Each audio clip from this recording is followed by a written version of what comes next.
சட்டமன்ற திமுக கொறடாவுமான ஏவவேலு வீட்டில் லஞ்ச ஒழிப்புத்துறை சோதனை. சென்னை ஆழ்வார்பேட்டையில் உள்ள இல்லத்தில் 8 அதிகாரிகள் ஆய்வு. யூத்தமிழர்களுக்கு வணக்கம். திமுகவினுடைய திருவண்ணாமலை மாவட்ட செயலர் இருக்கக்கூடிய ஏவவேலு அவர்கள் வீட்டில் ஐடி சோதனை நடத்தப்பட்டிருக்குது. கிட்டத்தட்ட 14க்கும் மேற்பட்ட இடங்கள்ல ஐடி சோதனை நடத்தப்பட்டிருக்குது. சென்னை, கரூர், திருவண்ணாமலை இது போன்ற பல்வேறு இடங்கள், ஒரு கல்லூரியா இருக்கட்டும், பள்ளிக்கூடங்களா இருக்கட்டும், எல்லா இடங்களிலும் சோதனை மேற்கொள்ளப்பட்டிருக்குங்க. கிட்டத்தட்ட ஒரு சூட்கேஸ் வந்து கண்டுபிடிச்சதா சொல்றாங்க. அதுல என்ன இருக்குது, ஏன் இந்த ஐடி சோதனை நடத்தப்பட்டுச்சு, இந்த ஐடி சோதனை நடத்துற அளவுக்கு ஐயா அவர்கள் என்ன பண்ணாங்க, சாதாரண ஒரு பஸ் கண்டக்டரா வந்த அவரு பல கோடிக்கு அதிபதியானது எப்படி அப்படின்றத பத்தி இந்த காணொலி நம்ம தெள்ள தெளிவா பார்க்க போறோம். 1951 திருவண்ணாமலை மாவட்டத்தில் பிறக்கிறாரு. அதன் பிறகு அரசியல கொஞ்சம் கொஞ்சமா ஆர்வம் வந்ததுனால அரசியலுக்குள்ளேயும் அடி எடுத்து வைக்கிறாரு. அதுக்கு முன்னாடி அவர் என்ன பண்ணாருன்றதை நம்ம கொஞ்ச நாள் கழிச்சு பார்க்கலாம். இப்போ பாத்தீங்கன்னா கிட்டத்தட்ட பல கல்லூரிகளுக்கும் பல பள்ளிக்கூடங்களுக்கும் அதிபதியா இருக்காரு. கிட்டத்தட்ட பாத்தீங்கன்னா Arunai engineering college, Arunai medical college, Kamban women's college, Karnan arts and science college, Jeevavelu international school, ஏவாவேலு கேர்ள்ஸ் ஸ்கூல் அப்படின்னு பல்வேறு நிறுவனம் நடத்திட்டு இருக்காரு. ஏற்கனவே ஐயா திமுக ஆட்சி காலத்துல பொதுப்பணி மற்றும் நெடுஞ்சாலைத்துறை அமைச்சராக இருந்திருக்காரு. பல்வேறு பில்டிங் கான்ட்ராக்ட் எடுத்தப்பட்டிருக்கலாம், பல்வேறு சாலைகள் எடுத்தப்பட்டிருக்கலாம். இந்த மாதிரி பல்வேறு குற்றச்சாட்டுகள்லாம் அவர் மேல இருக்கப்படுதுங்க. மெயினா அவர் மேல எதுக்காக அந்த அலிகேஷன் வச்சிருக்காங்க அப்படின்னு பாத்தீங்கன்னா, அவரு நெடுஞ்சாலைத்துறை அமைச்சரா இருக்கும்போது கரூர்ல ஒரு கான்ட்ராக்ட் ஒன்று எடுத்திருக்காரு. 7 கோடி ரூபாய் ப்ராஜெக்ட், ஒரு ரோடு போடுற கான்ட்ராக்டர். அந்த ரோடு கான்ட்ராக்டர்ல 7 கோடி ரூபாயில 3 கோடி ரூபாய் மறைச்சிருக்காங்க. அந்த 3 கோடி ரூபாய் எங்க போச்சுன்னு தெரியல. வெறும் 4 கோடி ரூபாய்க்கு மட்டும் தான் அங்க செலவு பண்ணப்பட்டதா சொல்லப்படுது. அந்த 3 கோடி ரூபாய் எங்க என்னாச்சு அப்படின்றத பத்தி தான் ஐயாமலன்றது கேஸ் தொடரப்பட்டிருக்குது. இந்த கேஸ் கொடுத்தது யாருன்னு பாத்தீங்கன்னா, அறப்போர் இயக்கம் ஜெயராமன் இருக்காங்க பாத்தீங்களா, அவங்க தான் அவர் மேல கேஸ் கொடுத்திருக்காங்க. இப்போ லஞ்ச ஒழிப்புத்துறை அவர் மேல ரைடு நடத்திட்டு இருக்காங்க. கிட்டத்தட்ட 14க்கும் மேற்பட்ட இடங்கள் ரைடு நடத்திட்டு இருக்காங்க. இந்த 14க்கும் மேற்பட்ட இடங்கள்ல பல்வேறு இடங்கள்ல ரைடு நடத்தினதாக சொல்லப்படுது. அதுல சில ஆதாரங்களும் கண்டுபிடிக்கப்பட்டிருக்காங்க. அவருடைய வீட்டுக்கு ஒரு கார் வந்திருக்கு. அந்த கார்ல ஒரு சூட்கேஸ் இருந்திருக்கு. அந்த சூட்கேஸ்ல என்னென்ன ஆவணங்கள்லாம் இருக்கு அப்படின்னு சொல்லி அவங்க ஒரு பக்கம் விசாரணை மேற்கொண்டுட்டு இருக்காங்க. ஏவாவேலு அவர்கள் சிக்குவாரா, எவ்வளவு சொத்தெல்லாம் வச்சிருக்காரு அப்படின்னு இன்னும் ஒரு சில நாட்கள்ல வெளியே வந்துரும். இதெல்லாம் போக பாத்தீங்கன்னா, ஏற்கனவே அவர் கடந்த திமுக ஆட்சியில் எடுத்துக்கிட்டீங்கன்னா அவர் முக்கிய பொறுப்பு வகிச்சிட்டு இருந்தாரு. அந்த பொறுப்பு வச்சு நிறைய இடங்கள்ல அவர் சொத்துக்கு அளவுக்கு அதிகமா சேர்த்தாரு அப்படின்ற ஒரு குற்றச்சாட்டு அவர் மேல வைக்கப்படுது. கிட்டத்தட்ட 10க்கும் மேற்பட்ட அதிகாரிகள் வீட்டுக்கு போயிருக்காங்க. 7 மணி நேரத்துக்கு மேல சோதனை நடத்தப்பட்டிருக்காங்க. இந்த சோதனை முடிவை நம்ம பின்னால ஒவ்வொன்றா பார்க்கலாம். அதற்கு முன்னாடி ஏவாவேலு அவர்கள் என்ன பண்ணிக்கிட்டு இருந்தாரு, எப்படி அரசுக்குள்ள வந்தாருன்னு பார்த்தோம்னா, 1951 திருவண்ணாமலை மாவட்டம் தண்டராம்பட்டு கூடலூர் அப்படின்ற பகுதியில ஏவாவேலு அவர்கள் பிறக்கிறாங்க. முறையா பாத்தீங்கன்னா அவருக்கு அனுபவம் தெரிஞ்சு அவர் கொஞ்சம் படிப்புலாம் முடிச்சதுக்கு அப்புறம் பாத்தீங்கன்னா பம்பு செட்ல ஒரு மெக்கானிக்கா வேலையை ஜாயின் பண்றாருங்க. பம்பு செட்ல மெக்கானிக்கா வேலையில ஜாயின் பண்ண அவரு இன்னைக்கு பல கோடிக்கு எப்படி சொத்து வச்சிருக்காரு அப்படின்னு ஒவ்வொன்றா நம்ம பார்க்கலாம். முதல்ல மெக்கானிக்கா வேலையை ஸ்டார்ட் பண்றாரு. அதுக்கப்புறம் என்ன பண்றாருன்னா, ஒரு பஸ்ல கண்டக்டர் வேலைக்கு ஜாயின் பண்றாரு. கண்டக்டர் வேலையை கொஞ்சம் கொஞ்சமா பார்த்துட்டு அதன் பிறகு என்ன பண்றாரு பாத்தீங்கன்னா, அதுக்கப்புறம் தான் அரசியல்ங்கிறது ஈடுபட ஆரம்பிக்கிறாரு. இவர் ஒரு தீவிர எம்ஜிஆர் ஃபேனா இருக்காரு. எம்ஜிஆர் அவர்கள் 1972 கட்சி ஆரம்பிச்ச உடனே இவர் கட்சியிலையும் வருதுக்கான எல்லா முயற்சிகளும் பண்றாரு. அதன் பிறகு பாத்தீங்கன்னா சண்முகம் அப்படின்ற ஒரு தயவுல அதிமுக வராரு. அதிமுக படிப்படியா அவருக்கு பொறுப்பு கொடுக்கப்படுது. அமைப்பு செயலராக பொறுப்பு கொடுக்கப்படுறாங்க. அதன் பிறகு 72 கட்சி ஆரம்பிச்சு 77 ஒரு சீட்டு கிடைக்கப்படும் அப்படின்னு மிகப்பெரிய ஒரு எதிர்பார்ப்பு அவருக்கு இருக்கு. 77 எம்ஜிஆர் அவர்கள் ஒரு சீட்டு கொடுக்கப்படல. அதன் பிறகு பாத்தீங்கன்னா சிபாரிசு வச்சு ஒருபடியா 84 சீட்டு வாங்கிறாருங்க. 84 சீட்டு வாங்கி தண்டராம்பட்டு அப்படின்ற பகுதியில அந்த தொகுதியில நிக்கிறாரு. நின்று கிட்டத்தட்ட 20,000க்கு மேற்பட்ட ஓட்டுகள் வாங்கி அவர் வெற்றியும் பெறாரு. அதன் பிறகு பாத்தீங்கன்னா 87 வரைக்கும் கிட்டத்தட்ட பயணிக்கிறாங்க. 87 எம்ஜிஆர் அவர்கள் மறைஞ்சிடறாங்க. எம்ஜிஆர் அவர்கள் மறைஞ்ச பிறகு கட்சி 2ஆ பிளவுபடுது. எல்லாருக்குமே தெரியும், ஜெயலலிதா அணி ஒரு பக்கமும் ஜானகிராமன் அணி ஒரு பக்கமும் அந்த மாதிரி பிரிகிறாங்க. இதுல அவர் எந்த பக்கம் போறதுன்னு ஒரு குழப்பத்துல இருக்கும்போது, ஏற்கனவே ஜெயலலிதா அவர்கள் எம்ஜிஆர் பிரச்சாரம் பண்ணும்போது அந்த வாகனத்திலிருந்து தள்ளி விட்டுருக்காரு. அப்ப கண்டிப்பா நம்ம இவங்க பக்கம் போக முடியாது, போனாலும் நமக்கு பதவி கொடுக்க மாட்டாங்க அப்படின்ற காரணத்தினால ஜானகி அணி பின்னாடி போறாருங்க. ஜானகி அணி கிட்டத்தட்ட எல்லாருக்குமே தெரியும், ஒரு 7 நாள் மட்டும் தான் தற்காலிக முதலமைச்சரா இருந்தாங்க. அதனால பிற்காலத்துல கட்சி ஒட்டுமொத்தமா ஜெயலலிதா கட்டுப்பாட்டுல போயிடுச்சு.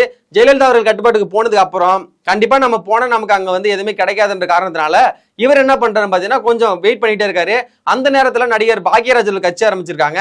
எம்ஜிஆர் மக்கள் முன்னேற்ற கழகம் ஒரு கட்சி ஆரம்பிக்கிறாங்க. சரி, இந்த கட்சியில நம்ம போகலாம் அப்படின்ற மாதிரி அந்த கட்சியில போய் இணைறாரு. கொள்கை பரப்பு செயலர் அவருக்கு பொறுப்பும் கொடுக்கப்படுது. அந்த பொறுப்பை சரியா பயன்படுத்தி அவர் வேலையும் பாக்குறாரு.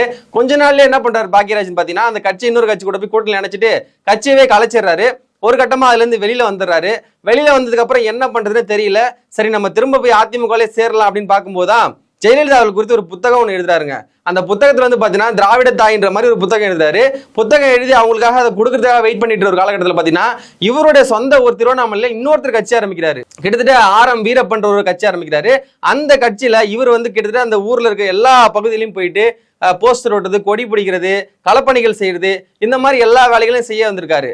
அதன் பிறகு வந்து பாத்தீங்கன்னா அந்த கட்சி சரியா நீடிச்சு கொண்டு போகாத காரணத்தினால மறுபடியும் நம்ம வந்து அதிமுகவுக்கு போயிடலான்ற ஒரு கட்டத்தில் இருக்கும்போது அப்பதான் 1991 96 வரைக்கும் ஜெயலலிதா அவர் வந்து அளவுக்கு அதிகமா சொத்து குவிச்சிட்டாங்கன்ற மாதிரி அவங்க மேல ஒரு குற்றச்சாட்டு வைக்கப்பட்டு கிட்டத்தட்ட அந்த குற்றச்சாட்டுனால 2014 அவங்களுக்கு வந்து நீதிமன்றம் வந்து அவங்க சொத்து குவிச்சது உண்மைதான்ற மாதிரி அவங்களுக்கு சிறை காவல் தண்டனையும் கொடுத்தாங்க. அதனால என்ன ஆகுதுன்னா இந்த மாதிரி கெட்ட பேர் வருங்க ஒரு கட்சியில போய் நம்ம இணைஞ்சோம்னா கண்டிப்பா நமக்கும் கெட்ட பேர் வரும், நம்மளால கண்டிப்பா நீடிச்சு போக முடியாத காரணத்தினால டிஎம்கேக்குள்ள வரணும்னு அவர் திட்டமிடுறாருங்க. டிஎம்கே வரும் திட்டமிட்டதுக்கு முன்னாடி பாத்தீங்கன்னா நிறைய டிஎம்கே குறித்து அவர் தவறா பேசியிருக்காரு, நிறைய கண்டனங்கள்லாம் தெரிவிச்சிருக்காரு. அப்படி இருக்கும்போது நம்ம புதுசா போன அந்த கட்சியில நம்ம இணைச்சிக்க மாட்டாங்கன்ற காரணத்தினால அங்கேயும் ஒரு சிவாரசுக்கு மாதவன் அப்படின்னு ஒருத்தர் பிடிக்கிறாரு. அந்த மாதவன் மூலியமா திமுக இணைறாருங்க. திமுக இணைஞ்சு படிப்படியா அவர் மேல வரலான்னு பார்க்கும்போது அப்படியே அதுல சில இடையூறுகள்லாம் அவருக்கு இருக்குது. அந்த இடையூறுகள்லாம் தாண்டியும் அதே தண்டராம்பட்டுல மறுபடியும் 2001 வந்து திமுக சார்பா நின்று போட்டிட்டு அவர் எம்எல்ஏவும் ஆயிராரு. அதன் பிறகு வந்து பாத்தீங்கன்னா மாவட்ட செயலர் பொறுப்புன்றது நமக்கு கண்டிப்பா வேணும்ன்ற காரணத்தினால அங்க உள்ளவங்களெல்லாம் கொஞ்சம் கொஞ்சமா பிடிச்சி திருவேங்கடம், ராஜேந்திரன், வேணுகோபால்ன்ற மாதிரி எல்லாம் அவங்களோட உதவி வச்சு என்ன பண்றாரு பாத்தீங்கன்னா மாவட்ட செயலர் ஆயிராரு. திருவண்ணாமலை மாவட்டத்தை ஒட்டுமொத்தமா தன்னோட கண்ட்ரோல் எடுத்துட்டு வந்துடுறாருங்க. அதன் பிறகு வந்து பாத்தீங்கன்னா கிட்டத்தட்ட 2006 உணவு பாதுகாப்புத்துறை அமைச்சராகவும் ஆகிறாரு. அதன் பிறகு 2025 அந்த கடைசியா அந்த ஆட்சி முடிகிற காலகட்டத்தில் திமுகவில் பார்த்தீங்கன்னா பொதுப்பணி மற்றும் நெடுஞ்சாலைத்துறை அமைச்சராகவும் இருந்து பதவி வகிச்சுட்டு இருந்தாரு. இந்த பதவி வகிச்ச அந்த நிறைய அந்த காலகட்டத்தில் பார்த்தீங்கன்னா அவர் மேல நிறைய குற்றச்சாட்டுகள் வைக்கப்பட்டிருக்குது. இந்த குற்றச்சாட்டுகள் காரணத்தினால தான் இன்னைக்கு அவர் வீட்டில் ஐடி சோதனை நடத்தப்பட்டிருக்கு. 2012 வந்து பார்த்தீங்கன்னா ஏவாவேலு ஜீவா அவர்கள் வந்து 2 பேருமே சேர்ந்து தன்னுடைய வருமானத்துக்கும் தாண்டி 26,30,000 வந்து சொத்து அதிகமாக வச்சுன்ற காரணத்தினால அவங்க மேல வந்து குற்றம் சாட்டப்பட்டிருந்தது. அதன் பிறகு வந்து பார்த்தீங்கன்னா கிட்டத்தட்ட வந்து சரியான ஆதாரங்கள் இல்லை அப்படின்ற காரணத்தினால 2015 அந்த வழக்கு தள்ளுபடியும் பண்ணிட்டாங்க. அதன் பிறகு 2022 கரூர்ல வந்து ஒரு கம்பெனில தனியார் நிறுவனத்துல அவர் கூட இணைஞ்சு அதன் மூலியமா நிறைய சொத்து தவறா சேர்த்ததாகவும் அது மூலியமா நிறைய குற்ற செயலில் ஈடுபட்டதாகவும் இவர் மேல ஒரு அலிகேஷன் வச்சு அது மூலியமாவும் ஒரு கேஸ் ஃபைல் பண்ணியிருந்தாங்க. அதன் பிறகு அந்த கேஸ் என்னாச்சுன்னு தெரியல. திரும்ப 2023 ஒரு ரைடு நடத்தப்பட்டுச்சு, 2025 ஒரு ரைடு நடத்தப்பட்டுச்சு, இப்போ 2026 ரைடு நடந்துட்டு இருக்குது. இந்த ரைட்லயாச்சும் ஏதாச்சும் வந்து தகவல் கிடைக்குமா, வருமானத்தை அதிகமா சொத்து சேர்த்தாரா சேர்க்கலையா, என்னென்ன ஆவணங்கள்லாம் கைப்பற்றப்பட்டிருக்குன்னு சொல்லிட்டு உண்மையிலேயே இன்கம் டாக்ஸ் வந்து அவங்க சட்டப்பூர்வமா அவங்க வெளியிட்டா மட்டும் தான் நமக்கு தெரிய வரும். இப்போ ரைடு போற காரணத்தினால திமுக நிறைய பிரமுகர்கள் என்ன பேசுறாங்கன்னா அரசியல் காழ்ப்புணர்ச்சி காரணமா தான் இந்த ரைடு வந்து மேற்கொள்ளப்படுது, இதுக்கெல்லாம் நாங்க ஒருபோதும் அஞ்ச மாட்டோம் அப்படின்ற மாதிரி சட்ட வல்லுநர்கள் எடுத்துக்கங்க, அந்த தரப்புடைய வழக்கறிஞர் இருக்குங்க. அதே மாதிரி வந்து பாத்தீங்கன்னா தலைவராக இருக்கக்கூடிய ஐயா ஸ்டாலின் அவர்கள் எல்லாருமே கண்டனம் தெரிவிச்சிட்டு இருக்காங்க. கடந்த ஆட்சியில நீங்களே பார்த்திருப்பீங்க, மத்திய அரசு வந்து ஏவி விட்டு பொன்முடி அவர்களா இருக்கட்டும், ஏவாவேலு அவர்களா இருக்கட்டும், இதே மாதிரி துரைமுருகன் அவர்கள் நிறைய பேர் வீட்டுல ரைடு சோதனை நடத்தினாங்க. அதே மாதிரிதான் இப்ப தாவேக அரசு வந்து எங்களை அச்சுறுத்தி பாக்குறாங்க, இந்த அச்சுறுத்தலுக்குள்ள நாங்க ஒருபோதும் தயங்க மாட்டோம், நாங்க பயப்பட மாட்டோம்ன்ற மாதிரி இவங்க தரப்பு சொல்லிட்டு இருக்காங்க. அதே மாதிரி இந்த இடி ஐடி இந்த 2 ரைடுமே பாத்தீங்கன்னா நிறைய இடங்களுக்கு போறாங்க, ரைடு நடத்துறாங்க, எல்லாமே ஓகே தான். ஆனா இவங்க ரைடு முடிச்சு கடைசி காலகட்டத்தில் பாத்தீங்கன்னா எந்த ஒரு இவங்க குற்றவாளியுமே சரியான ஆதாரத்தோட இவங்க ஒப்படைச்சு அவங்களுக்கு தகுந்த தண்டனை இவங்க வாங்கி கொடுத்துருக்காங்களான்னு பாத்தீங்கன்னா மிகப்பெரிய ஒரு கேள்விக்குறையா தான் இருக்குது. கிட்டத்தட்ட 1000 கணக்குல இவங்க கேஸ் பிடிக்கிறாங்க. ஆனா அது என்ன ஆகுது, அது தண்டனை கிடைக்குதா கிடைக்கலையா, அந்த ஃபைல்லாம் வருதா வரலையான்னு எதுவுமே தெரியல. அறப்போர் இயக்கம் முன் வந்து அவங்க ஒரு கம்ப்ளைண்ட் கொடுத்துருக்காங்க. தகுந்த ஆதாரம் வச்சு கொடுக்குற ஒரு இயக்கம் தான் அறப்போர் இயக்கம். அப்படிப்பட்ட இயக்கம் கொடுத்த அந்த கம்ப்ளைண்ட் மூலியமா தான் இப்ப ரைடு நடத்தப்பட்டிருக்கு. கண்டிப்பா ஆதாரம் இல்லாம அவர் கொடுத்துருக்க மாட்டாரு, அப்ப ஆதாரத்தோட தான் கொடுத்திருப்பாரு. இந்த ஆதாரத்தை வச்சு இவங்க ஏதாச்சும் கைது நடவடிக்கை எடுக்கிறாங்களா, ஏவாவேலு அவர்கள் கைது பண்ணப்படுவாரா மாட்டாரா, இந்த ஆதாரங்கள்லாம் வந்து உண்மையா பொய்யா அப்படின்னு இன்னும் சில நாட்கள்ல தெரிய வரும். இதெல்லாம் ஒரு புறம் இருந்தா கூட இந்த ஐடி ரைடு இடி ரைடு நடத்துறாங்க பாத்தீங்கன்னா, அந்த அதிக அவங்க வீட்டுல ஒரு ரைடு நடத்தணும். அப்படிலாம் நடத்தினா மட்டும்தான் இதன் பின்னாடி என்ன இருக்கு உண்மைத்தன்மைன்னு மக்களுக்கும் புரிய வரும். இந்த ரைடு முடிவில் உண்மையிலே ஏவாவேலு சிறைக்கு போவாரா மாட்டாரா, சொத்து அதிகமா சேர்த்திருக்காரா சேர்க்கல அப்படின்னு வெளியே வரும்.